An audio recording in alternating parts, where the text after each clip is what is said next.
마태복음 17장 말씀 우리가 읽는 새벽입니다. 이 마태복음 17장에서는 유명한 소위 변화산 사건에 대한 기록이 있습니다. 그리고 그 사건과 함께 예수님께서 두 번째로 내가 이 땅에 온 것은 종교 지도자들에게 고난을 받아서 죽고 다시 부활할 이들 위해서 왔다는 말씀을 공식적으로 두 번째 이야기하시는 내용이 주어지게 됩니다. 그리고 마지막 부분에 가게 되면 이 성전세와 관계된 말씀, 이것이 우리가 읽은 마지막 부분의 표현이 되고 있습니다. 예수님께서 12명의 제자 가운데서 특별히 3명의 제자를 데리시고 높은 산에 오르십니다. 그 3명의 제자들은 베드로와 야고보와 요한이었다고 알려줍니다. 높은 산에 올라가셨을 때 놀라운 광경이 펼쳐집니다. 그분의 얼굴이 해와 같이 빛나는 광경이 펼쳐지고 그분의 옷이 빛과 같이 휘어지는 모습으로 예수님이 변모되시는 모습이 나타나게 되었습니다. 이러한 광경이 참 놀라운 광경이었고 이것을 지켜보게 되는 과정에서 이 베드로와 요한과 야고보는 깜짝 놀라게 됩니다. 그리고 그렇게 변모되신 예수님과 더불어서 두 사람이 더 보여지는데 모세와 엘리야가 함께 이 변화되신 예수님과 대화하게 되는 기이한 사건을 보게 되었습니다. 베드로는 그 광경이 얼마나 찬란하고 얼마나 영광스러웠는지 거기가 얼마나 좋았는지 주님께 이렇게 간청을 드립니다. 여기 있는 것이 참 좋습니다. 만일 기뻐하신다면 원하신다면 주님과 모세와 엘리야를 위해서 초막셋을 짓겠습니다. 하나는 주님을 위해서, 하나는 모세를 위해서, 하나는 엘리야를 위해서 짓겠습니다. 베드로가 주님께 이렇게 말씀을 드려요. 그런 상황 속에서 하늘로부터 또다시 음성이 주어지는데 그 음성의 내용이 이는 내 사랑하는 아들이고 내가 기뻐하는 자다 이렇게 말씀을 하시면서 너희는 그의 말을 들어라 이런 음성을 듣게 됩니다. 참 놀라운 광경이었고 또 놀라운 음성을 그들이 듣게 되었던 것을 알게 됩니다. 마태복음 3장에 세례자 요한이 예수님에게 세례를 베풀게 되는 그 순간에 놀라운 하늘의 소리가 들렸던 것을 우리가 기억하죠. 마태복음 3장 17절 말씀에 보게 되면은 하늘로부터 음성이 주어지는 내용이 나타납니다. 그런데 그때에는 아직 제자들이 부름을 받지 않았던 때였어요. 그런데 12명의 제자가 부름을 받고 예수님과 함께 3년 가까운 시간들을 보내게 되었는데 특별히 이 3명의 제자는 놀라운 광경을 보면서 또 놀라운 음성을 듣게 되었던 것입니다. 그때의 이 제자들의 반응 또 그들의 모습이 어땠는가 표현해 주는 말씀 8절에 보면은 이렇게 말합니다. 오직 예수 외에는 아무도 보이지 않았다 이렇게 이야기를 해줍니다. 모세와 엘리야와 주님과 어떤 대화를 나누었을까? 우리가 그 내용들을 정확하게 본문이 기록하지 않기 때문에 알 수 없습니다. 그러나 적어도 모세는 모세 율법을 기록한 인물이었고 엘리야는 선지자들의 대표라고 말할 수 있습니다. 그래서 구약의 모든 예언했던 그 말씀 하나님께서 메시아 그리스도를 보내서 자기 백성들을 구원하실 것에 관한 그런 비슷한 말씀을 우리는 떠올려 볼 수 있다고 하는 것입니다. 그러한 것을 두고 주님께서도 또 이렇게 말씀을 하셨어요. 이 특별히 3명의 제자들에게 뭐라고 말씀하시느냐. 우리가 읽은 말씀 9절에 보면은 인자가 죽은 자 가운데서 살아나기 전에는 본 것을 아무에게도 이르지 말라. 내가 죽은 자 가운데 살아나기 전까지 본 것을 이것을 말하지 말아라. 이 변화산의 놀라운 광경 여기로부터 들었던 놀라운 음성을 말하지 말아라. 이렇게 말씀을 하시게 됩니다. 이러한 말씀을 하시고 이제 밑으로 내려오시게 되니까 이 땅 아래에서 어떤 일이 펼쳐지고 있느냐. 나머지 제자들이 한 귀신 들린 사람을 고치려고 많이 애를 쓰고 노력을 했는데 그 병자를 고쳐내지 못합니다. 그러자 기다렸다고 하는 듯이 그 병자의 아버지가 예수님에게 나와서 예수님께 이렇게 말합니다. 15절에 주여 내 아들을 불쌍히 여기소서. 그가 간질로 심히 고생하여 자주 불에도 넘어지며 물에도 넘어집니다. 내가 당신의 제자들에게 데리고 왔지만 능히 고치지 못했습니다. 라고 이야기를 하게 됩니다. 이러한 말을 들으셨던 주님 어떻게 반응하시는가? 17절에 보면 믿음이 없고 패역한 세대여, 내가 얼마나 너희와 함께 있겠고 얼마나 너희에게 내가 참겠는가? 그를 이리로 데려오라. 이렇게 말씀하십니다. 그리고 예수님께서 꾸짖으셨더니 그 간질병을 걸리게 했던 귀신이 쫓겨나가고 바로 그때부터 그 아들이 낫게 되는 기적이 나타나게 되었습니다. 앞에서 우리가 읽었던 말씀들 중에 예수님이 2명씩의 제자들을 곳곳마다 파송을 해서 하나님 나라의 복음을 전하라고 하셨을 때 주님이 그냥 내보내지 않고 병을 고칠 수 있는 능력을 주고 또 죽은 자까지도 살릴 수 있는 능력을 그들에게 덧붙여서 주님께서 그들을 각 마을로 보내시게 됩니다. 그리고 전도하고 돌아왔던 그 제자들이 자신들이 상상하지 못했던 놀라운 기적이 그들이 전하는 말씀과 함께하는 것을 보면서 무척이나 기뻐했습니다. 주님, 저희가 주님의 이름으로 많은 병자들도 나음을 그들을 낫게 하기도 했고 또 귀신 들렸던 사람들도 쫓아냈더니 다 그렇게 됐습니다 하면서 그들이 감격스러운 마음을 가지고 주님 앞에 고백을 하게 돼요. 그때 주님께서 그런 말씀하시죠. 그것으로 기뻐하지 말고 너의 이름이 하늘에 기록된 것으로 인하여서 참으로 기뻐해라. 그런 말씀을 하셨어요. 제자들은 놀라운 경험을 했었고 주님이 이러한 능력을 자신들에게 주셨을 때 그것이 계속 그 능력이 있을 줄 알았습니다.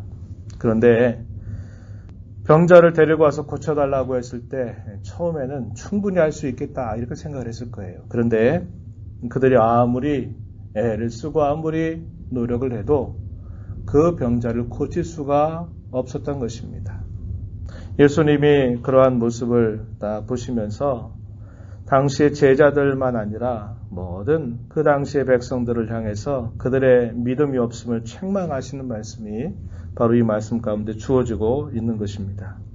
그 이후에 제자들과 대화 속에서 왜 너희가 이런 일을 하지 못했는가 설명해 주시기를 20절 말씀해 보면 너희 믿음이 작은 까닭이다. 진실로 너희에게 말한다. 만일 너희에게 믿음이 겨자씨 한 알 만큼만 있다 하더라도 이 산을 명하여 여기서 저기로 옮기라고 하면 그대로 옮겨질 것이다. 너희가 못할 것이 없으리라. 이렇게 말씀을 하십니다. 문자적으로 조그만 믿음이 있다면 모든 것들이 다 만사 오케이다. 이걸 말씀하시는 것처럼 우리가 이해하기 쉬운데 그런 의미가 아닙니다. 당시의 속담을 인용하면서 믿음은 양의 문제가 아니고 그 믿음은 하나님을 향한 진실한 고백에 있고 그러한 믿음만이 살아있는 믿음이다라는 것을 주님이 이 말씀을 통해서 제자들에게 답변을 해주십니다. 다른 복음서에 우리가 살펴보게 되면요. 이에 대한 또 하나의 설명이 뭐냐면 이런 일들이 기도 없이는 나갈 수 없다라고 말씀하시면서 기도의 중요함을 주님께서 또 제자들에게 일깨우셨던 부분도 우리가 다른 복음서를 통해서 확인할 수 있습니다. 우리의 신앙의 참된 능력은 주님을 향한 참된 믿음으로부터 주님을 향한 참된 의지하는 우리의 모습으로부터 믿음의 참된 능력이 나온다 하는 것을 주님께서 말씀해 주시게 되는 것입니다. 그래서 우리가 믿음과 기도하는 일들, 우리 성도들이 힘을 늘 기울여야만 되는 중요한 사실임을 우리가 이걸 통해서 배울 수 있게 돼요. 그리고 난 다음에 정식적으로 두 번째 다시 한번 제자들에게 주님이 내가 장차 고난받아서 내가 죽게 될 것이고 내가 사흘 만에 다시 살아날 것이다 라는 말씀을 두 번째로 알려주시게 되니까 처음에 제자들의 반응과 사뭇 다른 태도를 보입니다. 어떤 반응을 보였느냐? 매우 근심했다 이렇게 표현을 해주고 있어요. 첫 번째 반응은 16장에서 우리가 읽었던 말씀이었죠. 처음에 가이사랴 빌립보 지방에 가서 복음을 전하고 예수님과 대화 중에 나를 누구라고 너희는 나를 고백하느냐? 예, 당신은 그리스도 살아계신 하나님의 아들이십니다. 라는 말씀을 베드로가 한 것을 들으셨던 주님은 공식적으로 말씀을 하세요. 나는 종교 지도자들에게 고난받아 나는 십자가에서 죽을 것이다. 그러나 사흘 만에 다시 살아날 것이다. 라는 말씀을 하시게 됐을 때 베드로가 나서가지고 이 일이 주님께 미치지 않도록 저희가 힘을 다하겠습니다. 라고 말했다가 사탄아 물러가라. 너는 나를 넘어지게 하는 자로다. 하는 책망을 받으셨어요. 그리고 난 다음에 얼마 되지 않아 예수님이 또다시 이 말씀을 하시게 되니까 제자들이 이게 그냥 하는 말씀이 아닌가 보다 라는 생각이 들었을 겁니다. 안 된다고 말할 수도 없고 주님 저렇게 말씀하셨으니 그렇게 될 것 같은데 이게 어떻게 해야 되나 염려하는 반응이 표현되고 있다는 걸 보게 됩니다.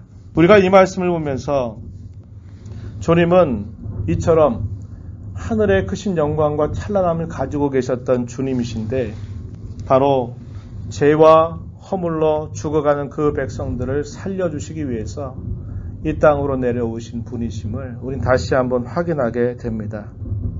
주님이 이 땅에 우리와 같은 사람으로 계시면서 그분이 가지신 영광을 보여주신 사건이 높은 산에 올라가셔서 그분이 이렇게 영광스럽게 변모된 사건이었습니다. 이 사건을 통해서 그들과 함께 계신 주님이 얼마나 크신 영광을 가지신 분인지 얼마나 놀라우신 분인지를 주님이 이 사건을 통해서 그들에게 보여주시게 돼요. 그런데 땅 밑에서 있었던 일들은 뭡니까? 병을 고쳐달라고 주님께 자신들의 문제를 가지고 나오는 그런 현실이 있었다고 하는 것입니다. 하늘에 계신 그분이 이 땅에 곤비한 영혼들을 찾아오신 주님이라고 하는 사실들을 우리가 볼 수 있게 돼요.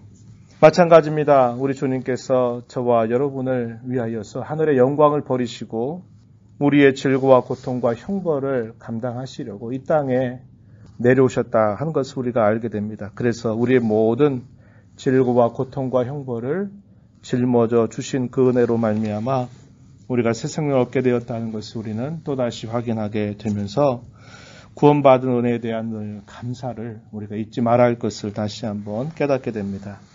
놀라운 광경과 음성을 들었던 제자들이 어떤 반응을 보였다고 말합니까? 오직 예수 외에는 아무도 보이지 않았다라는 말씀을 하게 되죠. 우리가 이 땅에 살아가면서 그런 삶을 살아간다면 얼마나 복되고 좋을까요? 그렇죠? 우리가 어떤 일들을 만나고 어떤 삶을 살아간다 하더라도 주님만 우리의 눈에 보이게 된다면 어떤 것도 문제가 되지 않을 거예요. 그런데 주님보다도 우리가 당하는 여러 어려움들이 우리의 눈에 보이고 우리의 귀에 들리다 보니까 복되고 참 값진 삶을 살지 못하고 늘 허우적거리며 살아가는 그런 삶의 모습들이 나타나게 된다고 하는 겁니다.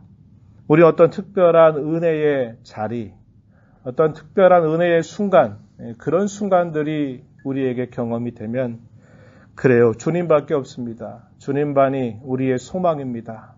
주님만 제가 믿고 신뢰하겠습니다. 이런 고백을 드리게 되지만 우리가 살아가는 모든 삶 속에서, 모든 현장에서, 모든 순간들 통해서 예수님만 보지 못하고 다른 데를 늘 갸우뚱거리면서 살아갈 때가 참 많습니다. 우리 이 말씀을 통해서 저와 여러분이 살아가는 삶의 모든 순간, 또 삶의 모든 처지와 형편 속에서 오직 예수님만을 바라보고 그분의 말씀만 우리 가슴에 깊이 새기고 눈에 보이는 현실을 이겨낼 수 있는 그런 믿음을 가져야 합니다. 이 안에를 살아가면서 어떤 특별한 순간, 어떤 특별한 시간, 그때만 주님을 바라보고 의지하는 게 아니라 우리 모든 삶 속에서 오직 예수님만 바라보고 살아가는 복된 삶이 되기를 진심으로 바랍니다. 하나님 아버지 감사합니다. 이 새벽 시간에도 저희들을 불러주셔서 오늘도 저희들에게 구원의 은혜를 베풀어 주신 하나님 앞에 감사를 드리며 저희들의 곤비함과 질고와 아픔과 형벌을 다 짊어져 주시기 위해서 하늘의 영광을 버리시고 우리와 같은 낮고 천한 이 땅에 오신 주님의 은혜로 말미암아 저희들이 값없이 영생을 받아서 하나님의 귀한 자녀로 살게 하신 것을 감사드립니다. 하늘의 놀라운 광경을 보았던 이 세 제자들은 오직 예수 외에 아무것도 보이지 않았다고 그들의 그 감격을 표현하였습니다. 저희가 이 땅에 살아가는 동안 어떤 특별한 순간, 어떤 특별한 자리에서만 예수님밖에 보이지 않는다고 고백하는 삶이 아니라 저희들이 매일매일 살아가는 삶의 현장 속에서 매 순간마다 저희들의 시선을 주님 앞에 늘 향하게 하셔서 주님만이 저희들의 소망이시고 주님만이 오직 우리를 인도하실 분임을 언제나 신뢰하며 믿음의 걸음을 잘 걸어가는 저희들의 삶이 되도록 주님 인도하여 주시옵소서. 은혜의 보좌 앞에 나와서 아버지의 은혜를 간절하게 바라며 또 기도하는 모든 심령들을 주께서 기뻐 받아주시고 강구의 귀를 기울여 주시며 기도 가운데 주님과 깊이 교제하는 복된 시간이 되게 하여 주시옵소서. 예수님 이름으로 간절히 기도하옵나이다. 아멘.